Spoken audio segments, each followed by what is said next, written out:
Hello बच्चों, welcome to my YouTube channel Khyati Hindi classes. आज हम लोग पढ़ेंगे कक्षा 12 के साहित्यिक वर्ग वाले मतलब कला वर्ग वाले बच्चों के लिए हिंदी का मॉडल पेपर। मतलब इसमें से तो 100 तो नहीं, लेकिन 70 से आपको 75 नंबर मिल सकता है। इसलिए वीडियो को स्किप ना करिएगा और ध्यान से देखिएगा, अपने दोस्तों में भी शेयर करिएगा ताकि उनका भी 16 फरवरी को मदद हो सके। ठीक है, तो आइए देखा जाता है। आपका ये मॉडल पेपर है। ठीक है, प्रश्न आपका है, एकांकी सम्राट कहा जाता है, किसे कहा जाता है? कह रहा है जयशंकर प्रसाद को, डॉक्टर रामकुमार वर्मा को, रामधारी सिंह दिनकर को या अज्ञे जी को। किसे कहा जाता है? डॉक्टर रामकुमार वर्मा को। इनका एक एकांकी है दीपदान। फिर कह रहा बाल कृष्ण भट्ट द्वारा संपादित पत्रिका कौन सी है? हिंदी प्रति। अंधेर नगरी के रचनाकार कौन है? भारतेंदु हरिश्चंद्र। आप लोग ये देख लीजिएगा कि आप लोगों के सिलेबस में जो साहित्यिक वर्ग वाले बच्चों बस को पढ़ना है वो पाठ आप लोग जरूर पढ़ लीजिएगा, उनके रचनाओं को भी पढ़ लीजिएगा। आदिकाल की रचना नहीं है। पृथ्वीराज रासो, ढोला मार दोहरा, साहित्य लहरी नहीं है, ये भक्तिकाल की रचना और सूरदास जी की है। पौराणिकालीन भारत के लेखक कौन है? वासुदेव शरण अग्रवाल जी हैं। फिर आपका प्रश्न है, कठिन काव्य का प्रेत कौन है? केशवदास जी हैं। चिदम्बरा पर ज्ञानपीठ पुरस्कार मिला सुमित्रा नंदन पंत जी को। छायावाद की कालावधि कौन है? 1920 इसमें दिया है। आपका ये 1918 या 1919 करके भी आ जाएगा तब भी सही है, यहाँ 36 भी देगा तब भी सही है। फिर है सामधेनी काव्य के रचयिता कौन है? रामधारी सिंह दिनकर है। रीतिकाल की विशेषता क्या है? मुक्तक काव्य रचना। युद्धों का सजीव वर्णन ये आपका आदिकाल का है। प्रकृति का वर्णन ये आपका छायावाद का है। ठीक है, अब देख लीजिए अगला प्रश्न आपका दूसरा मिलेगा, ऐसे ही परीक्षा में मिलेगा आपको। निम्नलिखित गद्यांश में से किसी एक के गद्यांश के नीचे दिए गए प्रश्नों के उत्तर देना है। ये आप लोग गद्यांश पढ़िए। ठीक है, ये गद्यांश किस पाठ का है ये आप लोग देख लीजिएगा। कह रहा है जंगल और राष्ट्रीय जन में क्या समानता है। यहाँ आप लोग पढ़ेंगे, इसके प्रश्नों का उत्तर मिल जाएगा। यहीं से है एक रूपता प्राप्त करना, ये ऊपर का मिला के आप लोग लिखेंगे।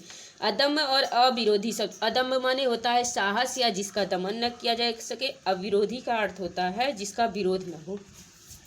रेखांकित अंश की व्याख्या रेखांकित यहाँ से किया गया है। यहाँ तक आप लोग ये देख लीजिएगा किस पाठ का है, और उसके बाद से लेखक कहते हैं। जिन शब्दों के अर्थ समझ में आते हैं वो, नहीं तो जो कहते हैं उतार दीजिएगा। शीर्षक एवं लेखक का नाम।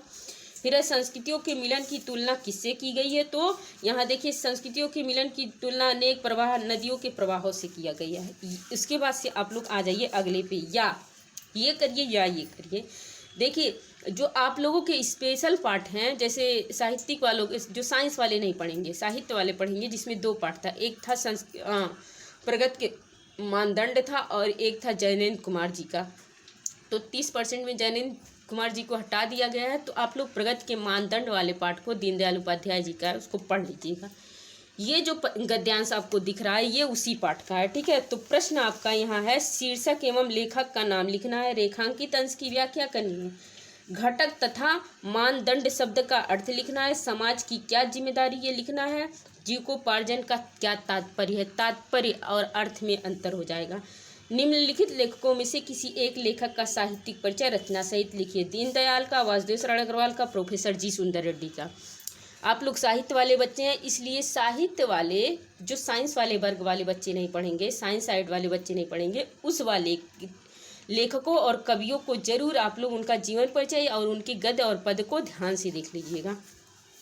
फिर कहता है निम्नलिखित कवियों में से किसी एक कवि का साहित्यिक परिचय रचना सहित दीजिए। भारतेंदु हरिश्चंद्र, अयोध्या सिंह उपाध्याय, सुमित्रा नंदन पंत। फिर कह रहा है कृपा निधान सुजान शंभु ही की गति जानी दियो।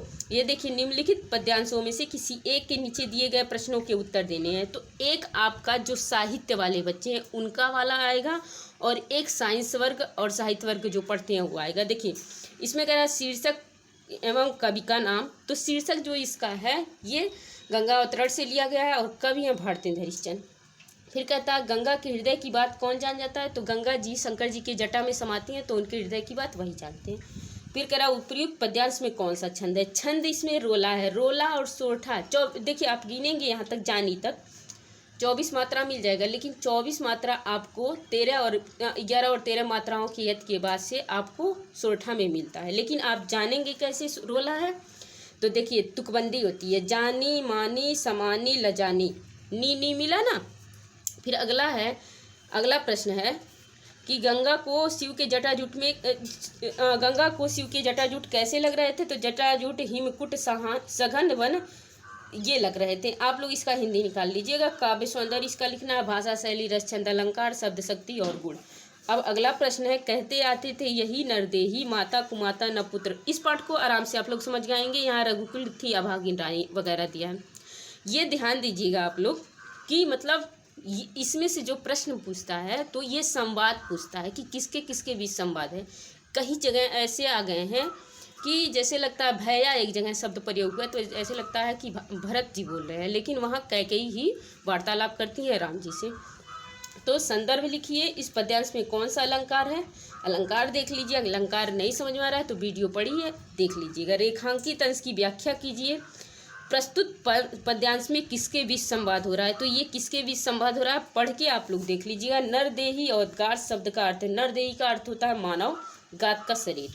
पंचलाइट अथवा कहानी बहादुर कहानी का शीर्षक की कथा वस्तु अपने शब्दों में। देखिए इसमें यहाँ 2 दिए, वहाँ 4 आएगा, लेकिन सब में अथवा अथवा करके आएगा, तो आप लोग पंचलाइट का लिखिएगा। पंचलाइट की वीडियो चैनल पे पड़ी हुई है, प्लेलिस्ट में बनी हुई है, उसमें आप लोग देख लीजिए। त्यागपति खंडकाव्य की कथा वस्तु अपने शब्दों में लिखिए। देखिए त्यागपति खंडकाव्य की कथा वस्तु 5 सर्गों में विभक्त है, तो बहुत बड़ा हो जाएगा। तो अगर आप लोगों ने तैयार किया तो ठीक है, नहीं तो वीडियो पड़ी हुई है नायक का चरित्र चित्रण चैनल पे, उसको देख लीजिए, आसानी से आप लोग याद कर लीजिएगा। और उसमें 80 शब्द कहता है और 5 नंबर देता है। 80 शब्द ही बाउंडेशन है, लेकिन अगर 5 सर्ग लिखेंगे तो आपका 80 से का जाने कितना शब्द हो जाएगा। तो बेहतर होगा आप लोग नायक का चित्रण ही करिएगा। अगला प्रश्न आपका है, कहता है निम्नलिखित में से किसी एक का हिंदी अनुवाद संदर्भ सहित कीजिए। तो संस्कृत साहित्य सरसम व्याकरण च सुनिश्चितम तस्य गद्यपदे च लालित्यम भावबोध समर्थतम। पूछ रहा है ये किस पाठ का है, संदर्भ लिखना है, इसका हिंदी अनुवाद करना है। तो ये पाठ संस्कृत भाषा महत्वम का है। अब संस्कृत हिंदी अनुवाद करने के लिए आप लोग वीडियो एक बार देख लीजिएगा, पड़ी हुई है। सप्तदश वर्षाणि यावत अमृत तत्व प्राप्त उपाय चिंतयत मूल शंकर है, ये महर्षि दयानंद पाठ का है। आप लोग संस्कृत में भी वही काम करिएगा। कुछ पाठ ऐसे हैं जो साइंस वर्ग वाले बच्चे नहीं पढ़ेंगे, जिसमें आपका दूत वाक्य में निरपत दिलीप है, महर्षि दयानंद है। इन तीनों पाठों को आप लोग पढ़ लीजिएगा आराम से। फिर आपका अगला है न चौर, देखिए ये 2 देगा तो इसमें से एक करना। अब आगे श्लोक में निम्न न चौरहार्यम न च राजहार्यम न भ्रातिभाज्यम न च भरकारी। ये देखिए कह रहा है चाहे ये करिए चाहे ये करिए, प्रजान्यम्यो भित्यार्थ से तभ्यो बलिगृहतम, ये चाहे ये करिए चाहे ये करिए। तो ये वाला जो है पहला वाला आपका न चौरहार्यम ये सुभाषित रत्नानी का, दूसरा आपका निरपत दिलीप का है। अब देखिए आप लोगों से प्रश्न भी पूछेगा। निम्नलिखित में से किन्हीं 2 प्रश्नों के उत्तर लिखिए। 4 प्रश्न यहाँ कर देगा, हम 3 करे हैं। महर्षि दयानंद गुरु के, तो इनके गुरु का नाम विराजानंद स्वामी था। एक बार महर्षि दयानंद पाठ पढ़ेंगे तो आपको पता हो जाएगा। धीन ताम कालम कथम गच्छति, मतलब धीन ताम ये सुभाषित रत्नानी से लिया गया है। बुद्धिमानों का समय कहाँ बीतता है, काव्यशास्त्र विनोदेन, आदि कवि कह आदि कवि वाल्मीकि। हास्य अथवा विभत्स रस की परिभाषा उदाहरण सहित लिखनी है। श्लेष अथवा भ्रांतिमान अलंकार की परिभाषा उदाहरण सहित। रोला अथवा वैरव छंद का लक्षण, लक्षण माने परिभाषा होता है, ध्यान रहे, लक्षण माने परिभाषा उदाहरण सहित लिखिए। फिर कहता है निम्नलिखित में से किसी एक विषय पर निबंध अपने शब्दों में लिखिए। महिला सशक्तिकरण, प्रिय कवि, पर्यावरण प्रदूषण। देखिए निबंध लिखना एक जैसे होता नहीं है कला, तो कला में आप लोगों को क्या दिखाना होगा, आप लोग वहाँ क्या करिएगा, पहले रूपरेखा तैयार करिएगा। आप अंदर क्या लिखने वाले हैं, कौन कौन से आपके पॉइंट है वो पहले दर्शा दीजिएगा। एग्जामिनर वो देखता है, थोड़ा बहुत पढ़ता है, आपको नंबर दे देता है, ठीक है। फिर है सतचित, सतचित में संधि कौन सा होगा, सच्चित संधि होगा। ये संधि माने जोड़ना, ये होगा। कैसे, एक शॉर्ट ट्रिक समझ लीजिए। अगर यहाँ जो अक्षर है व्यंजन संधि में, तो यहाँ पे भी वही अक्षर होगा। ये देखिए तय आधा था ना, तो च आधा हो गया, और च है पूरा वाला उतर गया। पितृ आज्ञा का हो जाएगा पितृधन आज्ञा। ये जो है पितृ आज्ञा, ये आपका यट संधि है। रामस षष्ठम में संधि होगी, तो रामस षष्ठम में यही संधि होगी, विच्छेद होगा। तो रामस छोटा सा दंती से आधा हो गया, प्लस षष्ठ षष्ठ।